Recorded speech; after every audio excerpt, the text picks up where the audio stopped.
हमारे माननीय मुख्यमंत्री जी आके बोले कि हमको बोला था बीजेपी की सेवा करेगा। हम तो सोचे बीजेपी देश की सेवा कर रहा है, बीजेपी के तरह लोग देश की सेवा करते हैं। वो बोल रहे बीजेपी की सेवा करेगा, मतलब बीजेपी क्या इतनी बीमार, कोई बड़ी बीमार पड़ा है कि मुझे उसकी सेवा की? पैसे तो मुझे कोई नहीं खरीद सकता, मैं आपको लिख के दे सकता हूँ। पैसा इज नॉट अ थिंग जिससे मुझे खरीदा जा सके। अनफॉर्चुनेटली हमें मीडिया भी नहीं कवर कर रही है, लेकिन कुछ उल्टा पुल्टा हो छापना तो फटाक से छाप दे हमें। मतलब ऐसे लोगों को अगर वोट नहीं मिलेगा तो कैसे लोगों को मिलेगा? आईपीएस को धमकी मिला है क्या? मतलब आपको कोई धमकी दिया है? देखिए आईपीएस है और उनको पता है कि ये लड़का क्या कर सकता है, सबको पता है, तो थोड़ा डायरेक्ट देने में लोग घबराते हैं। बहुत यहाँ धर्म की राजनीति होती है। लोग कह रहे हैं कि आनंद मिश्रा के रैली में जय श्री राम का नारा नहीं लग रहा, हिंदू नहीं है मुस्लिम है, ये मतलब क्या है?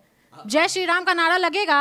आप आके मेरी हर रैली में देखिए, हम शुरुआत जय श्री राम से होता है, खत्म जय श्री राम, और बीच में 1000 बार जय श्री राम होता है। सोचिए अगर भाजपा प्रत्याशी कंपटीशन में नहीं है तो आपको लगता है मेरा वोट वो काट रहे हैं? उल्टा बात करें ना कि वो मेरा vote just because of party का नाम लेके उनको लगे कि मैं उनका वोट, सवाल ही नहीं पैदा। तो जमीन पे उतरिए, ये अहम और वहम इन दोनों से उभरिए और देखिए जमीन पे कि कौन किसका वोट काटा, समझ में आए। आपको पूरा एकदम गिराने की कोशिश की जाए पूरा तो मुझे इसलिए वो गिराना चाहते हैं ताकि सुधाकर सिंह जीत जाए। अरे माननीय मुख्यमंत्री बोल गया कि इनका फोन चेक करिए, मैं तो कहता हूँ हाथ जोड़ के चेक करिए मेरा फोन और देखिए, चेक करिए कि आपके मिथिलेश जी के लोग मुझसे बात करते ज्यादा नजर आएंगे आपको, सुधाकर के लोग नहीं बात करते मेरे से। भाजपा का वोट काटेंगे, भाजपा रेस में नहीं है बक्सर में, ये बात उनको अच्छे से समझ लेना चाहिए। वो कहीं रेस में नहीं है, वो किसी तीसरे चौथे पांचवें पायदान पे मिलेंगे। कम से कम आप मुझे वोट दीजिए ना दीजिए, करवाइए, हेल्प करिए ना करिए, मौका मुझे मिलना चाहिए कि मैं आपके बुढ़ापे को बेहतर कर सकूं। बोला गया था बीजेपी की तरफ से कि टिकट देंगे। नहीं ऐसा नहीं बोला, ऐसा नहीं। देखिए ये सब इंडिकेशंस होता है, बोला तो इनको भी नहीं किया था, किसी को कोई बोलता नहीं। उनके भरोसे तो नहीं ना अपना पद छोड़े हैं ऑफिसर? नहीं देखिए मैं बताता हूँ कि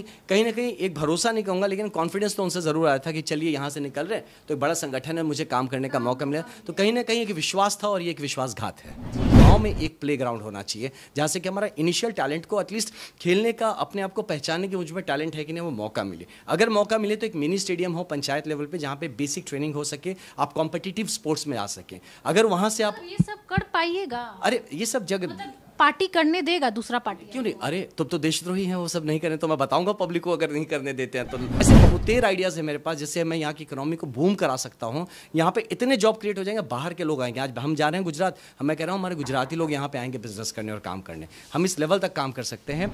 लेकिन 2017 से करीब करीब मैं इसको लेकर सीरियसली ऑब्जर्व कर रहा था कि क्या इशू है, और मुझे लग रहा था अब ठीक हो जाएगा, अब ठीक हो जाएगा। जब से इससे बात करें कोई मतलब किसी के पास सोल्यूशन ही नहीं है। लोग तो मतलब मैं तो 100 साल का सोच रहा हूँ, लोग तो 100 दिन का नहीं सोच रहे हैं। चुनाव चिन्ह बता दीजिए अपना ताकि लोग वोट करने जाएं। हमारा चुनाव चिन्ह है सेव, an apple a day keeps the doctor away. नमस्कार, आप देख रहे हैं आर्यन न्यूज और मैं हूं आपके साथ निभा सिंह। दोस्तों अभी मेरे बगल में बक्सर से निर्दलीय प्रत्याशी आनंद मिश्रा जी हैं। दोस्तों आईपीएस रहे, लोगों की सेवा करें, बहुत सारा एनकाउंटर करें और फिर बक्सर में आकर के संसदीय चुनाव लड़ रहे हैं। क्यों जानना चाहेंगे? सर सबसे पहले बहुत बहुत धन्यवाद भैया, आप बक्सर में आ गए हैं। जी हम घर आ गए हैं वापस, घर वापसी हमारे लिए। तो सबसे पहला सवाल कि आप चुनाव क्यों लड़ रहे हैं? आईपीएस हैं, बहुत पढ़े लिखे हैं, मुझे पता है सारे सवालों का जवाब आपके पास होगा। चुनाव क्यों लड़ रहे हैं? नहीं चुनाव, देखिए चुनाव एक माध्यम है। मैं जब इनिशियली आया था तो मैंने एक पर्टिकुलर पार्टी को अप्रोच किया था कि इसलिए कि मुझे सोशल काम करना था। तो मुझे ये समझ में आता है, इतने दिन एडमिनिस्ट्रेशन में रहने के बाद ये बात तो क्लियर समझ में आता है कि पॉलिटिकल विल से हमारा देश चलता है ना। तो इसलिए मुझे समझ में आया कि अगर आप पॉलिटिकल पावर्स आपके पास हैं तो आप जो समाज सेवा है, जो सोशल वर्क्स हैं, जो आप किसी भी क्षेत्र के लिए काम करना, वो बड़े लेवल पे कर सकते हैं। नहीं तो एज एन एनजीओ तो मैं पता नहीं ज़माने से काम करता हूँ, कुछ एनजीओज़ के थ्रू, कुछ फाउंडेशन के थ्रू, तो वो उसका दायरा बड़ा छोटा होता है। तो अब क्योंकि मैं इतना बड़ा कुछ मैं त्यागने को तैयार जब हुआ तो ये सोचा कि मुझे प्लेटफॉर्म तो और बड़ा होना चाहिए उससे, तो इसलिए मैंने अप्रोच किया। तो पहले मुझे कहा गया ठीक है, मैंने कहा कि मुझे संगठनिक काम भी करने दीजिए, कि संगठन के थ्रू मैं समाज को जोड़ने का तो काम करूं पहले। तो अनफॉर्चुनेटली अब जब जानती हैं कि आप आजकल का राजनीति ऐसा है कि अगर आदमी में ईमानदारी छलक गया, और ये उसका मेरा ट्रैक रिकॉर्ड चेक किया इन लोगों ने तो देखा कि यार ये तो पैसे भी नहीं लेता है, सीधे सीधे बात बोलता है, सीधे सीधे काम करता है, तो इसका राजनीति में आएगा तो बहुतों का बिजनेस पानी खराब हो जाएगा। आपको नहीं लगता कि अगर आप बीजेपी से जुड़े रहते या उनकी तरफ से खड़े होते तो आप बंधक बन जाते, आप उनके गुलाम बन जाते? ये आज आप आजाद हैं। ये लेट महसूस हुआ, ये लेट अब महसूस हो रहा है, ये सही कह रहे हैं आप। क्योंकि मैं देखा कि मैं बता रहा हूँ, मैं बचपन से एक स्वयंसेवक रहा हूँ, बाल स्वयंसेवक रहा हूँ। तो एक मेरा विचारधारा एक सनातनी विचारधारा रहा है। तो होता ना नेचुरल रिफ्लेक्शन, परिवार जैसा महसूस होता है वो पार्टी मुझे।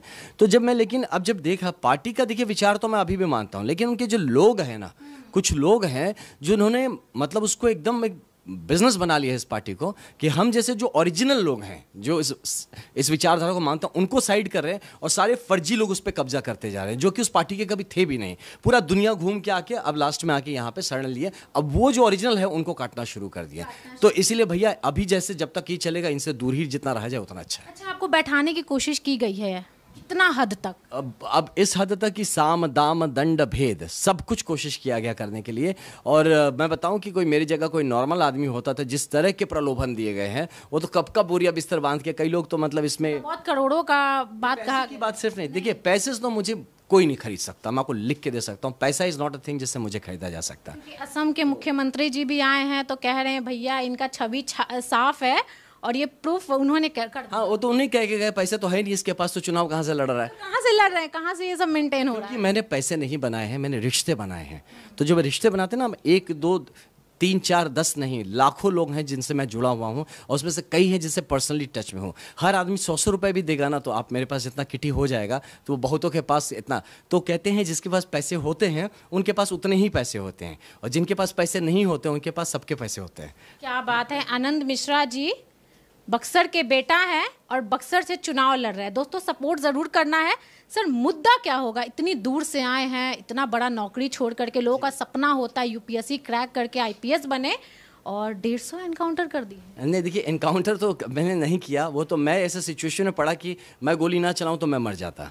तो वो होता है कि वो जो भी फोर्सेस में, मेरी बात को समझिए कि मैं बड़ा, देखिए मैं अदरवाइज पर्सनालिटी से भी आप देखिए तो मैं ऐसा नहीं दिखता ना खूंखार टाइप, मैं बड़ा बिल्कुल स्वीट दिखते हैं। तो ये स्वीटनेस ही है मेरा ओरिजिनल। लेकिन जब जंगल में आप होते हैं, जब एक ऐसा सिचुएशन में जाते हैं जहाँ पे कि आपके ऊपर प्रहार किया जाता है, तो आपके लिए डिफेंड करना, आपके लिए धर्म के लिए लड़ना, मतलब वो एक मतलब ये this is not an option, it is a compulsion. तो आपको करना पड़ता है अब उसमें, क्योंकि ट्रेनिंग हमारी बेहतर है, हमारा जज्बा बेहतर है, हम धर्म के लिए लड़ रहे हैं, वर्दी वाले हैं, तो डेफिनेटली जीत हमारी होगी। तो इसीलिए ये हुआ कि मैं जिंदा हूँ, नहीं तो हर बार जिसमें कोई और मारा गया, मेरे मरने के पूरे चांसेस थे। बक्सर में क्या क्या मुद्दा लेके आए हैं, घूम रहे हैं, तो क्या क्या कमी है यहाँ पे? मैं बताऊँ आपको, निभा जी, इसमें मैं आज से नहीं घूम रहा, मैं तो बचपन से ही आ रहा हूँ यहाँ पे। लेकिन 2017 से करीब मैं इसको लेके सीरियसली ऑब्जर्व कर रहा था कि क्या इशू है, और मुझे लग रहा था अब ठीक हो जाएगा, अब ठीक हो जाएगा। जब से इससे बात करें, कोई मतलब किसी के पास सोल्यूशन ही नहीं है। लोग तो मतलब मैं तो 100 साल का सोच रहा हूँ, लोग तो 100 दिन का नहीं सोच रहे हैं। तो अब आप इशू पूछेंगे तो इश्यूज बहुतेर है। स्टार्ट करते हैं। अगर देखिए, यहाँ सबसे बड़ा चीज़ है, हर क्षेत्र में ना अवसर की कमी है। टैलेंट भरपूर है, बट अवसर नहीं है बढ़ने का, कुछ भी करने का, बढ़ने का अवसर नहीं है। हाँ नहीं, ये मुद्दा मतलब क्या बताएं, ये जनरल है मुद्दा, अब बता रहा हूँ आपका। यहाँ मेन मुद्दा है स्वास्थ्य का। स्वास्थ्य अगर आप देखेंगे यहाँ पे, तो इस तरह से धराशाही हो चुका है कि यहाँ पे छोटी छोटी बीमारियों में लोग मर रहे हैं। यहाँ पे आप गांव से लेकर शहर तक, ये नहीं कि बक्सर अगर बड़ा शहर है तो यहाँ पे भी फैसिलिटीज़ हैं, यहाँ बेसिक फैसिलिटीज़ नहीं है। बात बात पर रेफरल होता है। आप हॉस्पिटल किस लिए खुला हुआ है? रेफर करने के लिए। आप आइए, आपको रेफर कर दिया जाएगा। अगर इसके बलिए मेरे पास सोल्यूशन भी है, मैं इमीडिएट सोल्यूशन बताता हूँ। मैं आशा करता हूँ कि आपके थ्रू कुछ सरकारी लोग भी इसको सुने और इस चीज़ पर कार्यान्वित करें, तो पूरे बिहार का भला हो, देश का भला हो। अगर एक भी रेफरल केस हुआ है तो उस पर इंक्वायरी होनी चाहिए कि आपके हॉस्पिटल से रेफर क्यों हुआ। तो आप बताएंगे, इंक्वायरी मतलब पनिशमेंट के लिए नहीं, ठीक करने के लिए। तो आप बताएंगे ना कि भाई हमारे यहाँ एक्सरे मशीन नहीं था इसलिए हमने रेफर, तो लगाइए एक्सरे मशीन, आपको पता चल गया प्रॉब्लम कहाँ है। तो अगली बार से हर वो केस जो एक्सरे मशीन के लिए रेफर हो रहा था वो नहीं होगा। तो ऐसे एक एक करके चीज़ों पे जब हम, स्कूल में भी बहुत समस्या, वही मैं आता हूँ नेक्स्ट। हाँ, तो इस तरह से स्वास्थ्य का इशू है। चलिए ब्रॉडली आपको बताता हूँ, टाइम कम है। स्वास्थ्य का इशू है, शिक्षा का इशू है, शिक्षा के साथ रोजगार। अब शिक्षा और रोजगार में एक ब्रिज की जरूरत है। हमारे यहाँ पे शिक्षित बेरोजगार बहुत लोग आपको मिलेंगे, उसके लिए जो ब्रिज मतलब कि आपको रोजगार के लिए तैयार होने का जो चीज़ है वो मुझे कराना है। यहाँ पे आपको रोजगार क्रिएट करके दूंगा, झूठा नहीं बात बोलूंगा। यहाँ लोग झूठे झूठे वादे करते, इतना लाख देने, कहाँ से लाएंगे आप इतना लाख वो रोजगार? तो जो रोजगार है हमारे यहाँ पे, हमारे बच्चे उसमें compete नहीं कर पा रहे, क्योंकि इस रोजगार के लिए जो आपकी तैयारी होनी चाहिए वो आप कर नहीं पा रहे। उसके लिए मैं ज़रूर आपको रोजगार के लिए, मतलब मैं आपको चावल खिलाने की फ्री की बात नहीं कर रहा हूँ, मैं आपको चावल उगाना सिखा दूंगा ज़रूर। तो ये चीज़ मैं स्वरोजगार के ऊपर भी हमें काफ़ी काम करना है। तो रोजगार वाला पार्ट, क्योंकि युवा का एक बहुत बड़ा एजेंडा है जिस पे हमें इस पे काम करना है। इसके साथ काफ़ी सारे अपॉर्चुनिटीज़ है जिसमें हमारा इकोनॉमिक बूम हो, यहाँ पे हमारी इकोनॉमिक एक्टिविटीज़ बने। यहाँ हम किस तरह से सॉफ्टवेयर टेक्नोलॉजी पार्क्स खोल सकते हैं, हम किस तरह से यहाँ पे एग्रो बेस्ड इंडस्ट्रीज खोल सकते हैं, किस तरह से हम छोटे मोटे मैन्युफैक्चरिंग यूनिट्स खोल सकते हैं। यहाँ पे हैंडीक्राफ्ट्स का काफ़ी बड़ा स्कोप है जो लोगों ने सोचा भी नहीं है। मैं गाँव में जाता हूँ, मैं देखता हूँ, जिसको हम ओपन अप कर सकते हैं। Art and culture related economy यहाँ पे काफ़ी स्ट्रॉन्ग खड़ा किया जा सकता है। ऐसे बहुतेर आइडियाज़ है मेरे पास जिससे मैं यहाँ की इकोनॉमी को बूम करा सकता हूँ। यहाँ पे इतने जॉब क्रिएट हो जाएंगे, बाहर के लोग आएंगे। आज हम जा रहे हैं गुजरात, मैं कह रहा हूँ हमारे गुजराती लोग यहाँ पे आएंगे बिजनेस करने और काम करने। हम इस लेवल तक काम कर सकते हैं। ये हो गया आपका इकोनॉमी, रोजगार की बात कर रहे हैं। इसके बाद मुझे स्पोर्ट्स पे काफ़ी काम करना है युवा के लिए, क्योंकि स्पोर्ट्स में हम इन्वॉल्व करेंगे तो आपका मेंटल और फिजिकल डिसिप्लिन आता है। डिसिप्लिन से आपका कैरेक्टर बिल्डिंग होता है जो फर्दर हमारे इकोनॉमिक बूम में फिर काम आएगा और सोशल डेवलपमेंट में एक इंपॉर्टेंट हिस्सा। दूसरा आप देखिए यहाँ पे कि 30 से 31 लाख का करीब, हमारा 31 लाख के आसपास पॉपुलेशन है। हम 31 लाख में 30 तो छोड़िए, हम 3 आदमी भी ऐसा तैयार नहीं कर पा रहे हैं। जो एक शिवनाथ सिंह जी थे, हमारे मैराथन रनर थे मझरिया के, उनके बाद ऐसा बड़ा चेहरा दिखता नहीं है जो कि प्रोमिनेंट हुआ हो, जिनका नाम जहन में आए। शिवनाथ सिंह जी इतने बड़े हमारे मतलब एक प्लेयर हैं, लेकिन देखिए उनके नाम का भी यहाँ पे कुछ भी नहीं है, कुछ व्यवस्था नहीं है। तो इस तरह का मेरा पर्सनल एजेंडा है कि हर एक गाँव में एक प्ले ग्राउंड होना चाहिए जहाँ से कि हमारा इनिशियल टैलेंट को एटलीस्ट खेलने का, अपने आप को पहचानने की मुझ में टैलेंट है कि नहीं, वो मौका मिले। अगर मौका मिले तो एक मिनी स्टेडियम हो पंचायत लेवल पे जहाँ पे बेसिक ट्रेनिंग हो सके, आप कॉम्पिटिटिव स्पोर्ट्स में आ सकें। अगर वहाँ से आप ये सब कर पाइएगा? अरे ये सब जगह पार्टी करने देगा दूसरा पार्टी? क्यों नहीं? अरे तो देशद्रोही हैं, वो सब नहीं करें तो मैं बताऊंगा पब्लिक को। अगर नहीं करने देते हैं तो लोग पहचान लेंगे, उनका सुपड़ा साफ करा देंगे पूरे देश से जो नहीं करने देगा। ये तो देश के लिए काम है। देखिए एक बात ये समझना, हम पार्टी के लिए काम नहीं करते, ये गलत बात है। मुझसे कोई कहता है कि हमारे माननीय मुख्यमंत्री जाके बोले कि हमको बोला था बीजेपी की सेवा करेगा। अब मानसिकता सोचिए, वो बीजेपी की सेवा कर रहे हैं। हम तो सोचे बीजेपी देश की सेवा कर रहा है, बीजेपी की तरह लोग देश की सेवा करते हैं। वो बोल रहे बीजेपी की सेवा करेगा, मतलब बीजेपी क्या इतनी बीमार, कोई बड़ी बीमार पड़ा है कि मुझे उसकी सेवा करनी? बीजेपी अगर इतनी अच्छी होती तो आप जैसे लोगों को कैसे छोड़ सकती थी? टिकट सबसे पहले मिलता। बीजेपी को मैं नहीं खराब बोलूंगा। बीजेपी पार्टी के हिसाब से विचारधारा में पार्टी संगठन बुरा नहीं है, उसके कुछ लोग जरूर हैं स्पेशली बिहार में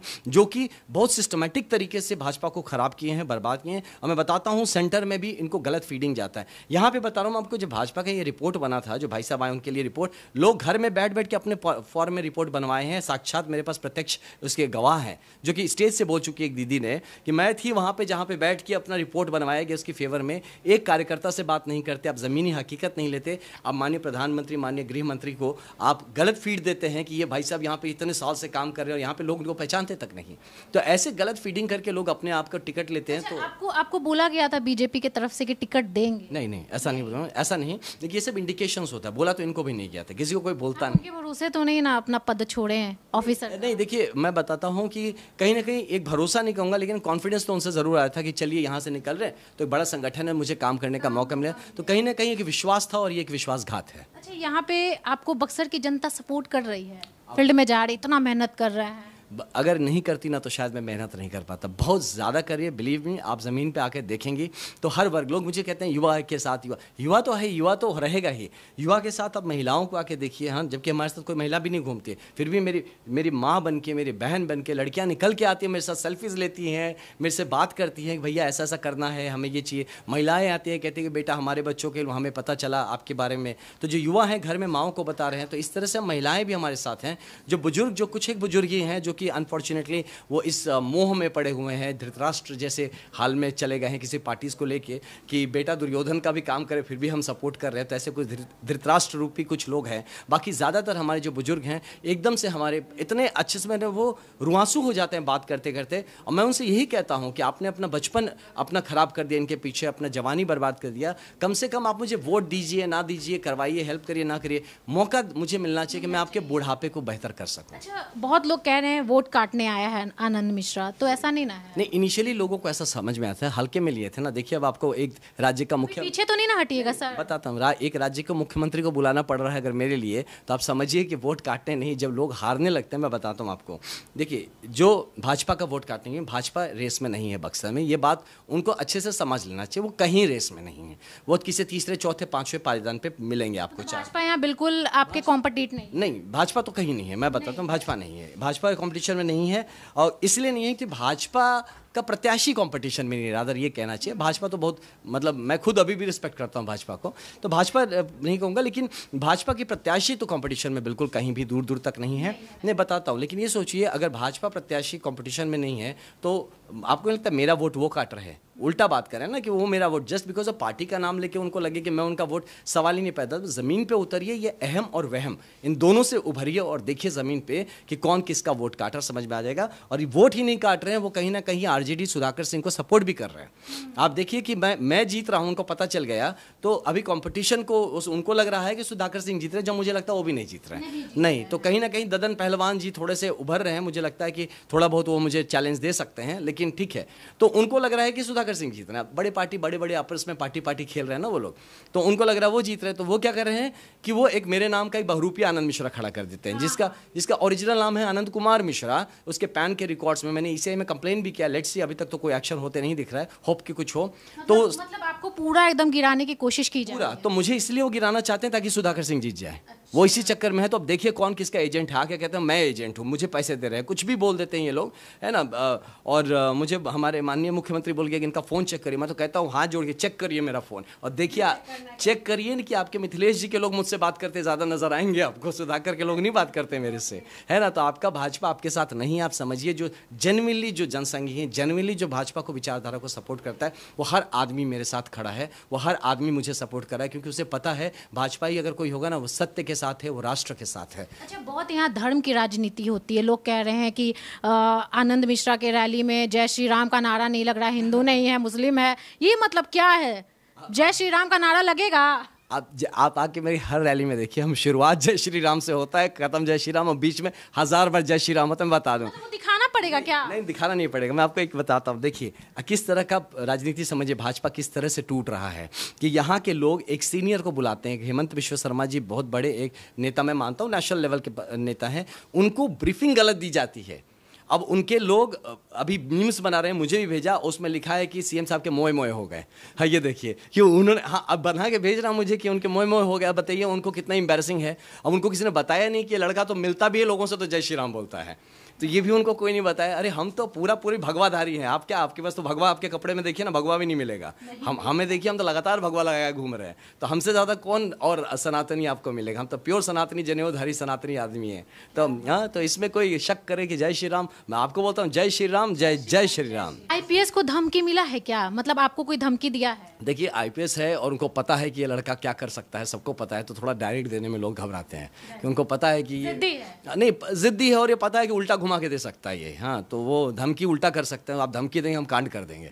तो ये बात लोग समझते हैं, नहीं जानते हैं ना कि मेरा फितूर जानते हैं, मरने से जो नहीं डरता ना, और जो किसी से नहीं डरता, उसको आप डराना आसान नहीं है। तो इसीलिए वो जो धमकी बड़े सटल तरीके से देता है, देख लीजिए आगे फ्यूचर है, संभल जाइए, ये कर लीजिए, इस टाइप की बातें मेरे मित्रों से मुझे बुलवाते हैं, प्यार से बुलवाते हैं। राम जी के भक्त हैं, डरते नहीं हैं? नहीं, बिल्कुल नहीं। देखिए राम जी तो अवतरित हुए थे संहार के लिए, लेकिन मैं मानता हूँ जैसे कृष्ण 8वें अवतार थे, हम तो 7वां नंबर हमें मिला था। पहले पता है आपको, उसमें ईवीएम पे 7 नंबर मिला। चुनाव चिन्ह बता दीजिए अपना, ताकि लोग वोट करने जाए। हमारा चुनाव चिन्ह है सेव, an apple a day keeps the doctor away. तो है ना, तो सेब है, एप्पल है, और उसमें लेकिन जब आप ईवीएम में जाएंगे वोट डालने, तो वो थोड़ा ब्लैकिश दिखेगा आपको। हाँ, क्योंकि वो ब्लैक एंड वाइट होगा, तो लाल एप्पल मत खोजिएगा, उसमें एप्पल भी काला ही कर दिया गया है। तो इसमें जो है, तो चुनाव चिन्ह में मैं आपको बता रहा था, हमें 7, आपने कहा ना वो बात कि राम जी के भक्त वाली बात, तो 8 नंबर हमें दिया गया। तब हमने सोचा यार 7 सनातनी नंबर था, मैं बड़ा खुश हुआ था, 7 नंबर सनातन का नंबर है ना, तो ब्रह्मांड का नंबर है 7, वो मिला। तो फिर मुझे किसी ने बताया कि आपने तो रोल बड़ा सौम्य रोल खोजा था 7 में, लेकिन आप सौम्यता के लिए आए नहीं, आप समझिए अपना अवतार। आप 8वां नंबर मिला गया, जो कृष्ण का जन्म का ये था, वो 8 नंबर आपका 8 है। नंबर 8 है, और कृष्ण 8वें पुत्र थे जिनको भेजा गया था कंस का वध करने के लिए। तो मुझे भी शायद ऐसा ही कुछ रूप दिया गया कि जितने भी ऐसे लोग आए हैं, बहुरूपियाँ हैं, ढोंगी हैं, जो कि इस तरह का कुछ कर रहे हैं, जो कि राष्ट्रहित के नाम पे हमारे लोगों का हित छीनने में लगे हैं, जो अपनी ज़मीन नहीं बचा पाए अपने क्षेत्रों में, वो हमारे ज़मीन कब्जाने के चक्कर में है। तो इन लोगों को इनके जो पॉलिटिकल संहार के लिए मुझे भेजा गया है, 8वां रूप बना के। कृष्ण जैसे 8वें नंबर पर आए थे, हमें भी 8वें नंबर पर भेजे गए, सब ऊपर डमरू का माया है। ये जब शिव भगवान का जो डमरू है वो भी 8 नंबर है, इन्फिनिटी का भी नंबर 8 है होता है। इन्फिनिटी देखिए, जो हमेशा से था, है और रहेगा। तो हर तरह से मुझे ये समझ में आया कि शायद मेरा सौम्य रूप भगवान नहीं चाहते थे, वो चाहते थोड़ा अग्रेसिव रूप रहे। आप चीज़ों को हेड ऑन लीजिए एकदम से, कि जो बुरा है वो बुरा है, और लड़ेंगे भिड़ेंगे। जब तक मैं ये नहीं करता था, मैं सोचता यार मैं तुमसे क्या लड़ूँ, छोड़, तुम अपना काम, मैं अपना काम। लेकिन ज़बरदस्ती टांग अड़ा रहे हैं ना, मैं अपने लेन में दौड़ रहा हूँ, वैसे लंगड़ी मार रहे हैं, बार बार लंगड़ी मार रहे हैं। क्या ज़रूरत है मुख्यमंत्री जी को? जब मैंने कहा था, आप सोचिए कि जब मैं यहाँ ज्वाइन करने की बात की तो मुख्यमंत्री जी को मैंने कहा था कि हमें पार्टी ज्वाइन करना है, करवा दीजिए। तो उन्होंने कहा था, तब भी मुझे याद है, डायरेक्ट तो नहीं, बट उन्होंने ये करवाया था कि इसमें बिहार के मामले में हम लोग क्यों इंटरफियर करे पड़े। तो अब क्यों पड़े, अब क्यों आए जब फिर बीच में? तब भी नहीं आना चाहिए था, वो वही स्टैंड मेंटेन करना चाहिए था। तो मैं तो सोचा था कि बहुत बड़े आदमी हैं तो कम से कम ज्वाइन तो करवा पाते हो, तो ज्वाइन ही ना करवा पाए तो मेरा पूरा भ्रम टूट गया। मुझे लगा सच में उनके देश में बड़ा चलता है, देश में भाजपा में उनका चलता है, एक पार्टी नहीं ज्वाइन करवा पाए, आके बोलते हैं मुझे कि मैं झूठा हूँ। बताइए कुछ भी। मतलब ये देखिए, सच बता रही हूँ, बक्सर के जो लोग हैं बहुत भाग्यशाली हैं कि आनंद मिश्रा जी उनके सेवा के लिए उतरे हैं। दोस्तों, मतलब ऐसे लोगों को अगर वोट नहीं मिलेगा तो कैसे लोगों को मिलेगा? सवाल ये भी बनता है। सर, हम बक्सर के वोटर नहीं हैं, अगर होते तो हम आप ही को वोट करते। Thank you so much. और मैं क्योंकि यहाँ पे सेवा भाव से आया हूँ, मेरे लिए राजनीति एक माध्यम है, राजनीति अंत नहीं है। मैं नेता बनने नहीं है, मैं कार्यकर्ता बनने आया हूँ, सेवा के लिए आया हूँ। राजनीति और MP बनना, पॉलिटिक्स सिर्फ एक रास्ता मात्र है। दिल्ली पहुँचना है तो ट्रेन से जाना है, ट्रेन पे चढ़ने के लिए आदमी स्टेशन नहीं जाता है, स्टेशन जाता है ट्रेन पकड़ के दिल्ली जाने के लिए। हाँ, तो इसीलिए ट्रेन जो है वो राजनीति है, वो एक माध्यम है, तो सिर्फ माध्यम मात्र रहेगा। मेरा मेन काम है सेवा करना, अपने क्षेत्र और बिहार के लिए काम करना, जो मैं करता रहूँगा। सर, करते रहिए, हम लोग आपको सपोर्ट करते रहेंगे। Thank you so much. पूरा सपोर्ट रहेगा। ये बहुत ज़रूरी भी है क्योंकि ना अनफॉर्चुनेटली हमें मीडिया भी नहीं कवर कर रही है, जो किन कारणों से मुझे नहीं पता, बट हमें कवर नहीं करी। हम लोग इतना काम करें, कुछ नहीं आता न्यूज़ में हमारा, तो लगता है कि चलिए ठीक है, जो भी हो, अब सबके अपनी अपनी चीज़। लेकिन कुछ उल्टा पुल्टा हो छापना तो फटाक से छाप दे। हम एक बहुत बड़े मीडिया चैनल पे वैसे एक अपना मानहानि भी डालने वाले हैं कि उन्होंने गलत न्यूज़ चलाया है कुछ बात पे, बहुत बड़े चैनल पे, बहुत बड़े और बहुत नेशनल TV का एक चैनल है, उस पर हम एक केस भी करने वाले हैं। दोस्तों, तो ये हैं IPS आनंद मिश्रा जी, और सच बता रही हूँ, इनसे मिल करके इतना अच्छा लगा, इतनी खुशी हुई कि लगा कि भाई अब हमारे बिहार का तकदीर यही लोग बदल सकते हैं, ऐसे ऐसे लोग बदल सकते हैं। दोस्तों, इनको सपोर्ट कीजिए, वोट कीजिए, इनको विजय बनाइए और जिताइए, क्योंकि अगर आप इनको जिताएंगे ना तो ये आपके लिए काम करें, क्योंकि ये निर्दलीय हैं, इनको कोई सपोर्ट नहीं कर रहा, मीडिया कवरेज नहीं मिल रहा, और नेता मंत्री जो है इनको इतना डरा रहे हैं ना कि भाई उसका तो हम हिसाब ही नहीं बता सकते। हालांकि इनका जो पहले चुनाव चिन्ह तो इनका सेव है, लेकिन आपको जो नंबर मिला था वो 7 था, लेकिन चेंज करके 8 कर दिया गया। बिल्कुल, अब मतलब कहीं ना कहीं लोगों को भ्रमित करने के लिए उसकी फोटो भी एडिटिंग करके मेरे जैसे बना के लगाई गई है, और उसका नाम भी आनंद कुमार मिश्रा था, जिसको किसने मदद किया नहीं पता, कुमार ड्रॉप करके एग्जैक्ट आनंद मिश्रा मेरे जैसा, आपके फेस को, मतलब आपके जैसे बाल पूरा एकदम कॉपी करके मेरे हेयर स्टाइल को उसके हेयर स्टाइल पे चिपका दिया गया। जबकि उसके पुराने फोटो देखिए, दूर दूर तक कहीं वो आदमी सामने दिखे और उसका चुनाव का फोटो देखिए, दूर दूर तक उसका कोई मैचिंग नहीं है। वो ऐसे हंसाया गया उस फोटो में जैसे मैं हंसता रहता हूँ, और जबकि जिंदगी में आप शायद गुदगुदाएंगे भी तो ना हंसे, इस तरह का आदमी है। तो सोचिए, निर्दलीय जब कोई खड़े होते हैं तो कैसे बड़े बड़े पार्टी वाले इनको टॉर्चर करते हैं। दोस्तों, ये है रियल हीरो, ये है आनंद मिश्रा जी। और जब इनका हम सोशल मीडिया पे स्टोरी देखें तो सिंघम, रियल हीरो, तो ऐसे लोगों को सपोर्ट करने के लिए हम भी पटना से बक्सर आ गए। दोस्तों, आप भी सपोर्ट कीजिएगा, वोट कीजिएगा, वीडियो शेयर कीजिएगा और बक्सर से इनको जिताइएगा, बस मैं यही कहूँगी। नमस्कार।